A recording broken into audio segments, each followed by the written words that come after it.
Articaduan News Update. Matapos ang nilansad na manhunt operation, aresto ng Criminal Investigation and Detection Group ang isa sa mga kapwa-akusado ni Atty. Harry Roque at Cassandra Ong sa kasong may kinalaman sa Anti-Trafficking in Persons Act dahil sa legal na operasyon ng Pogo sa Porac, Pampanga.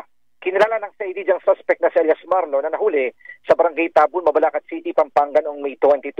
Si Marlo ng Operation Officer ng Security Agency na nagbabantay sa Lucky South 99 kung saan naganap ang trafficking na naging dahilan sa paglalabas ng arrest warrant laban sa 51 akusado.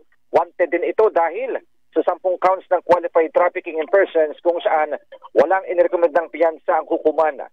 Samantala, nagbabala si CID Director Police Major General Nicolas Torre III sa iba pang mga akusado na sumuko na lamang dahil 24/7 na nagtatrabaho ang kanilang binuong tracker team pa.